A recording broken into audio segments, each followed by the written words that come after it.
the Velvet Room. This place exists between dream and reality, mind and matter.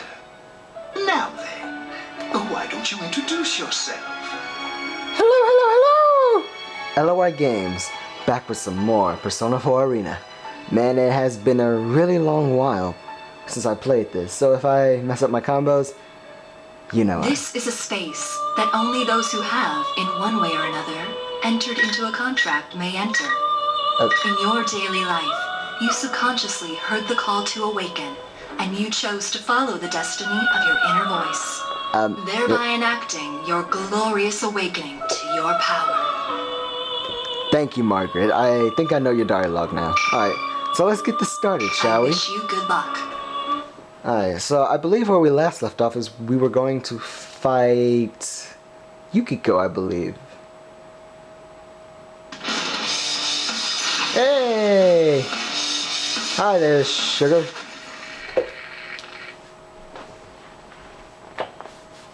Got a piece of caramel in my pocket.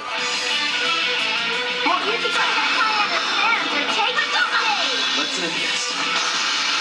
Well, you're done.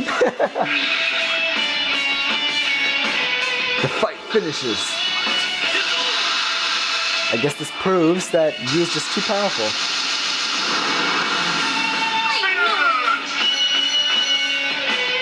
This just proves that Yu's too powerful, you know? He's known as the leader for a reason, you know? Please bookmark, let's do so. I'm known as the leader for a reason, man. I mean, come on. You should know me by now. Jesus.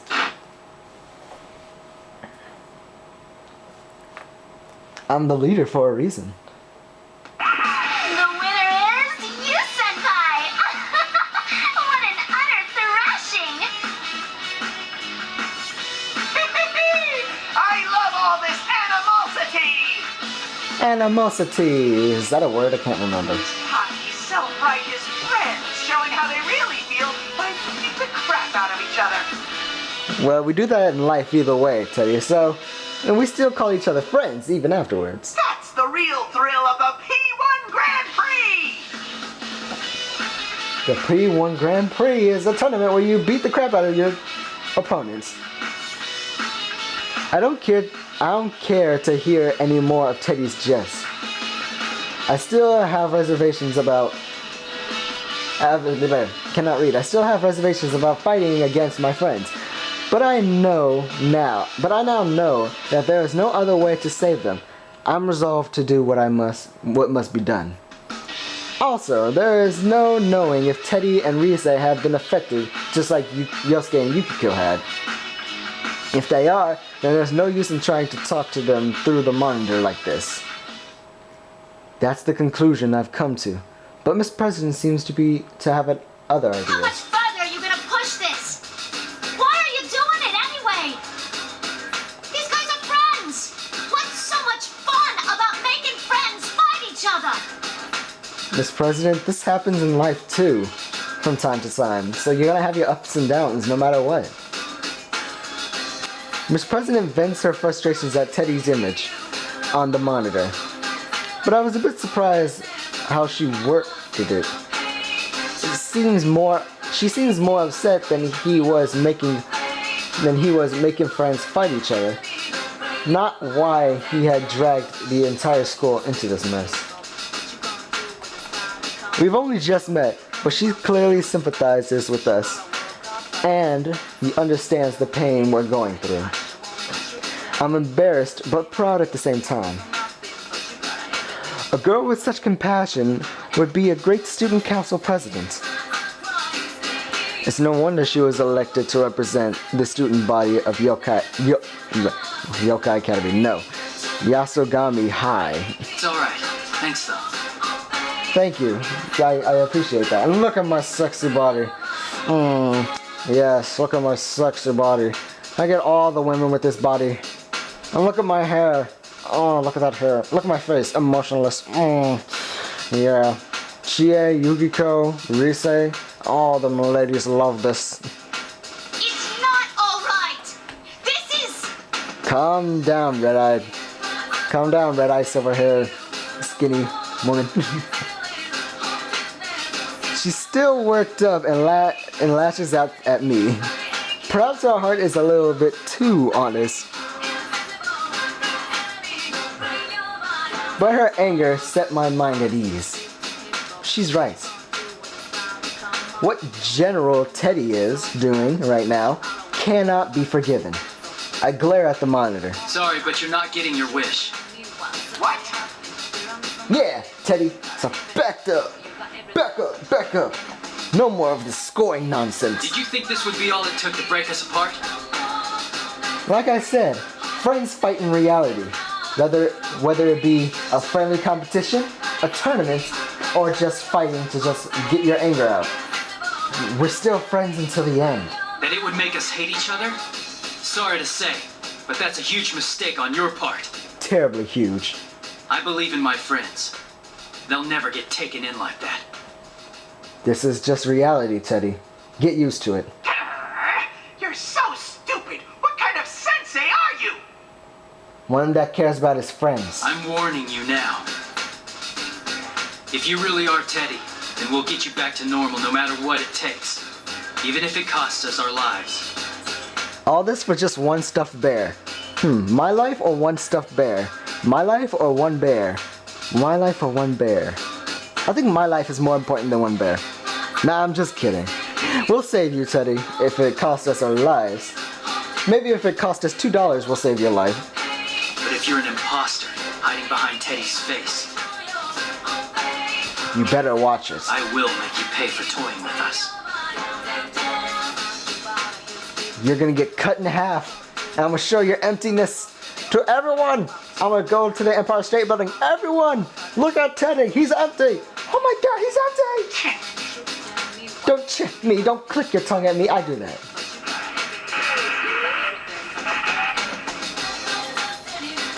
Teddy scoffs and turns around. The monitor suddenly switches off. Suddenly turning on us without any sign of remorse. That's not like Teddy at all. No. He's most likely not the real Teddy. Seeing the anger in his face only strengthens my suspicions. Someone must be taking Teddy's form to make it look like he's the one committing these acts. That girl's come around. That girl, oh, you're talking about Yukiko. Thank you. I immediately rushed to Yukiko's side. I'm sorry, are you alright? I like that you get to select, but I don't think it really matters. I'm sorry. I think are you alright? Yukiko, are you alright? I'm sorry I couldn't go easy on you. No, it's okay. Well, at least you're back to normal. I like how they stand next to each other. It's so like adorable. You're your usual self, but I could tell by your eyes that there was something going on. My eyes? My eyes look beautiful. What's wrong with my eyes? I'm sorry too. Did I hurt you? Actually you didn't. Because I think I beat you in a fight with one hit. A one-shot kill. And I just realized that you is out of the picture. I think that's a bit better. Whole body's not in there, but that should be good. Trying to get the text. There we go. That should be good. Kinda, yeah. I sure wouldn't want to get into it with you again. You, please stop lying to Yukiko. I tried to pass it off as a joke. We look at each other and laugh. Things are going the same way they had with Yosuke. It's becoming clear now. Hey, did I say things that offended you earlier? Yes. You did. Yukiko hesitates, as if even remembering it is a difficult experience. What in the world did my illusion say to her? I bet it was something horrible. Who's ever doing this is certainly finding the most annoying way to get us to fight. But what I supposedly said to her doesn't matter. Yukiko is still hesitant to bring it up, so I tell her not to worry about it. I don't need to know what I said. I just wanted to see if my guess was right. I'm the smart person in the group. It looks like our enemy has the power to confuse our senses. Apparently so. Mostly it's our sense of hearing, is what I can tell. And lip movement. I mean, come on. Our lip sync is like we're trying to speak Japanese here. My first opponent was Yosuke, and he told me a similar story after we fought. By the way, I didn't mean to offend any Japanese out there. I'm just saying, like in Japanese anime. Huh? You said something bad to Yosuke-kun too? What did you tell? What did you tell him? Should I tell about his nurse fetish? Who would dress up as a nurse? If I asked Chia, she probably would do it, but be hesitant. If I asked Yukiko, she'll also be hesitant, but probably do it. You sure you want to know? Yeah. If I'm the only one admitting to what happened, that's not fair, is it? But that curiosity is in line with Yukiko, I know. I evade the issue with a smile and call out Miss President, who's standing behind us. What kind of people are you? Strong people? Oh, right. We used our personas. Yeah, we should at least explain to her what's going on. Yeah, because basically, I'm playing this game before Persona 4. And I don't think that's a good start. And also, I speak all over the place. She did see everything that had just happened. This would be a good opportunity to tell her everything. I introduced Miss President and Yukiko to each other, and filled in the parts that I had left out in my previous explanation. I tell her about the personas. I tell her that we're actually in a world inside the television. And I tell her how the scenery had changed according to the hearts of the people who entered it. She looks doubtful while I'm talking, but considering that she's just seen our personas only moments ago, she doesn't immediately deny it. Still, it seems that she can't accept it all either. She crosses her arms as if lost in thought. On the other hand, it seems that Yukiko didn't know that Yasogami High had a new student council president either. Yukiko apologizes for not having paid attention to the election in April. And that's it in a nutshell. Nutshells. So, that's what you meant by falling into a TV. Yeah, that. Yeah, which makes me believe this school could be a part of your mind that's materialized. Yeah, I think this is what was explained in Persona 4. This school came for me? That's a lot to swallow. Pretty much. I think we see you. I can't remember where we see you from though. You look so familiar. I'm not surprised. Why is it different this time around though? Usually the victim's shadow appears first. It would be that way, yes. That's right. I had doubts about that too. There's a reason why it's dangerous for people who can't use their personas to enter this world. Besides, the obvious reasons such as not being able to escape and being unable to protect themselves from shadows, a persona's shadow separates from them. The shadow that splits off are strongly attached to the original people they came from and will try to harm them to try to become independent identities. I hadn't given it much thought since Miss President seemed so energetic, but it's still possible that this has happened to her as well. I put this together with the conversation I had with Teddy a moment ago and come to a conclusion. Teddy, who's hosting this tournament? What if he's actually this girl's shadow? Huh. You've got a good point, You got a good point. Well, I should probably say I got a good point. Huh? You're wide-eyed. I noticed he got agitated when I called him an imposter. Imposter. The fake Teddy would mean he's someone else using Teddy's form. Haha. So, imposter who uses Teddy's form, huh? My question is, why Teddy? Out of all people, I would think that it would be you, Narukami, since basically he's the glue that holds this group together. I see. If this place reflects Miss President's heart, her shadow must be here. And right now, the strongest candidate is... Yeah, Miss President. That's right. We both saw an illusion. Then the very least the enemy has the power to delude our senses and make us see and hear things that aren't there. On top of that, it can alter what others hear us say and see us do. If it can do that, then I can easily see that our enemy can use the power to change its appearance.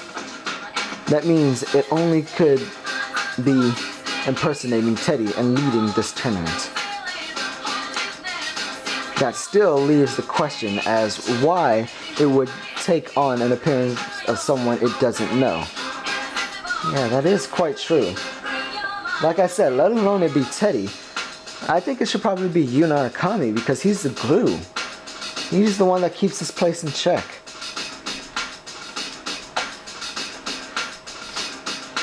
I've seen shadows in the past that took on bizarre appearances, but this is the first time I've seen an imposter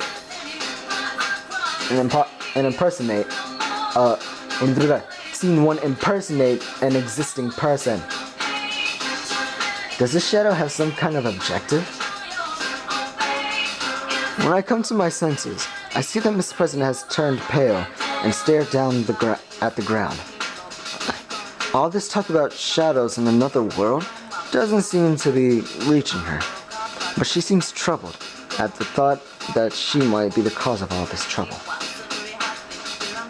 I'm about to tell her that the actions of her shadows aren't her fault, but Miss President rises to her feet. I'm gonna check out the announcement room. Oh, wait, what?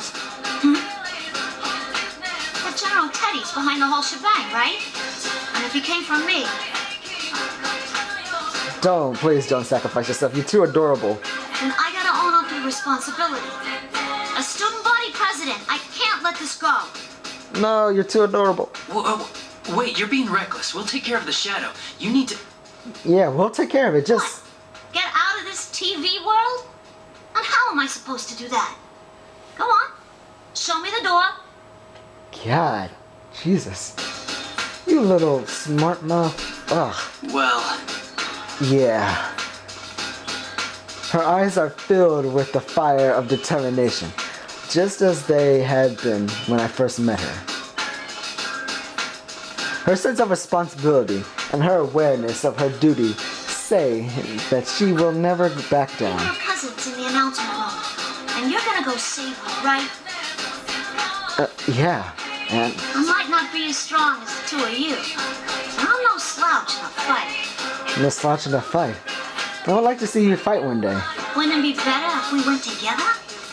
You do have a point there, I guess. No, don't you understand? This world is... Just bring her along. She won't back down no matter what. I know it's dangerous, but there's gotta be something only I can do to help. She is able to pass through without fighting or winning. So I guess it should take her, I guess. Hell, that aside, I can't leave after causing so much trouble. Making friends fight each other. But we told you already. It's not your fault that we're fighting each other. I'm going on ahead. You don't want to waste time arguing, yeah? Hey, wait a minute. Miss President declares this in a voice that brooks no argument, and takes off running. Yikes. I wasn't expecting her to behave so rational. Like this. I remember how fast she can run. If I'm going after her, I need to go at once, or I'll lose her. Please, you have to go after her. Yeah. Yukiko sees me hesitate and knows exactly what to say. She's right. There's so much we don't understand, but there's no way the investigation team, which is me, Yosuke, Yukiko, Chie, Teddy, Kanji, all of those people, and I just hit the camera, can let a victim run off and die. Yukiko ignores the fact that I'd be leaving her alone and tells me to follow the girl who she just only met. Sneeze. This is the exact opposite behavior she'd been displaying before the fight. Now that is the Yukiko Maki I know. I'm ashamed that I had even slightly let myself be confused by the way I had heard her speak before, and I answer her. I'll come back for you no matter what. Thank you. I'll come back for you no matter what. I believe in you. Yukiko nods to me, and I turn and begin running as fast as I can. I have to rely on the faint echoes of footsteps ahead to pursue Miss President through the school. I can't use my memories of the school in order to navigate because the invisible walls are everywhere, but the announcement room is upstairs. That obviously limits the path that she can take. I will catch up to her no matter what.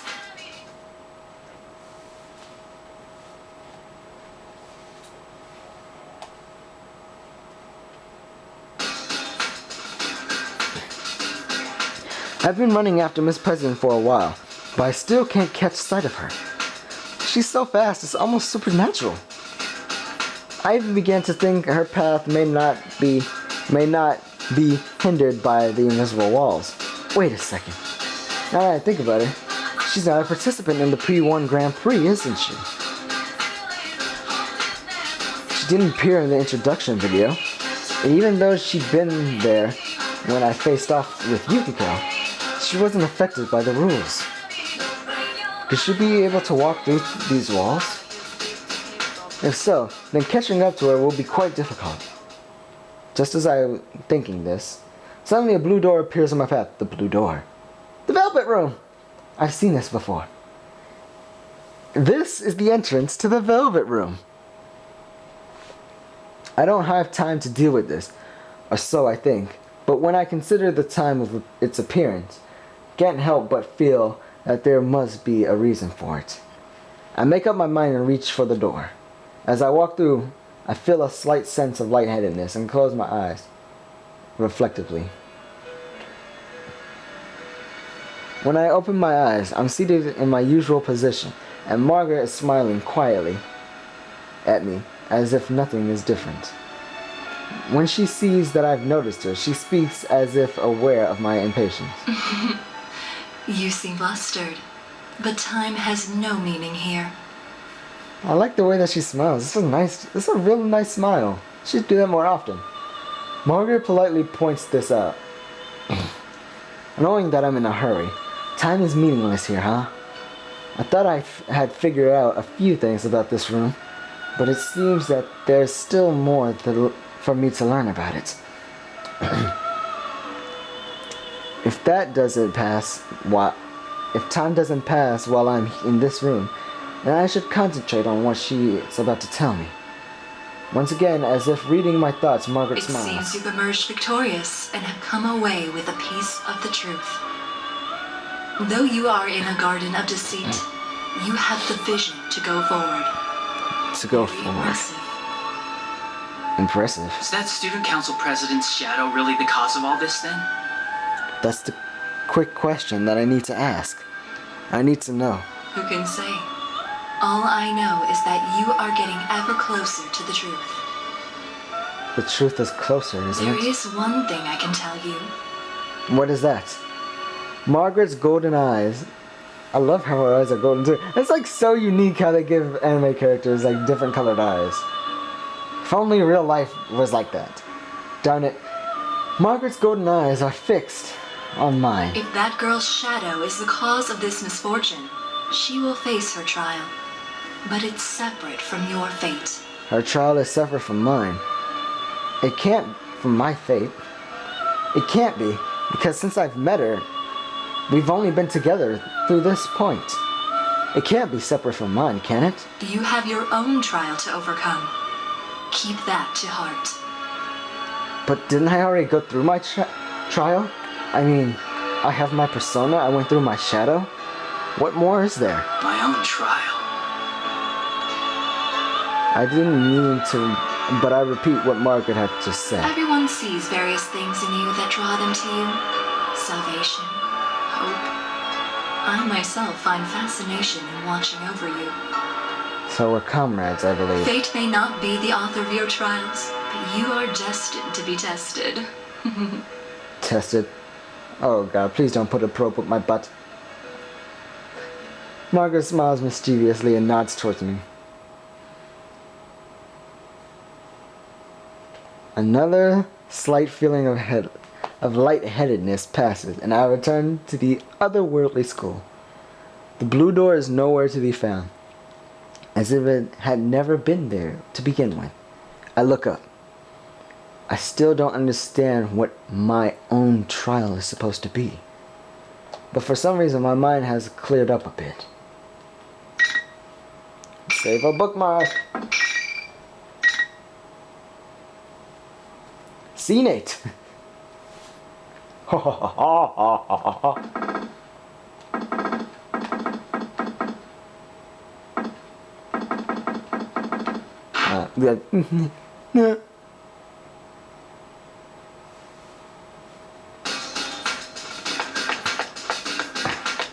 In any case, I need to keep chasing after Miss President.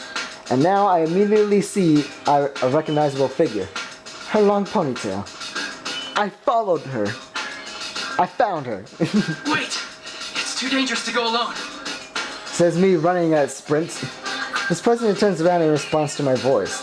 She's smiling. I wasn't expecting that at all. Well, I'm impressed that you managed to catch up to me so quick. Quick. I've been chasing you for a while now. This calmness. Had she expected that I would follow her? I'm beginning to feel that she's toying with me. But I understand now. Nothing I can say to her will change her mind. There's no point in it. There's no helping it there. Promise me that you won't leave my side. And you can't do anything rash. Please do so. Please promise.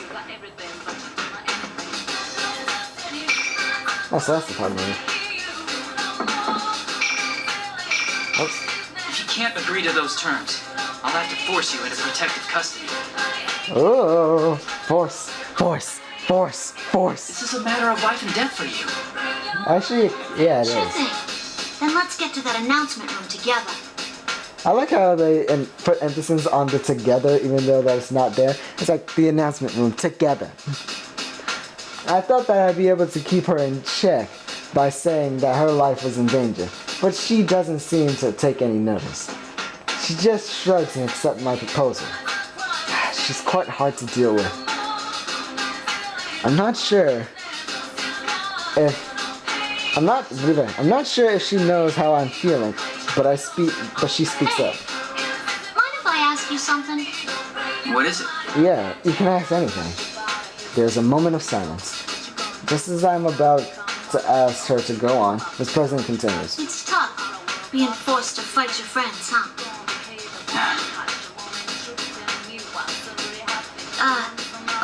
Sorry.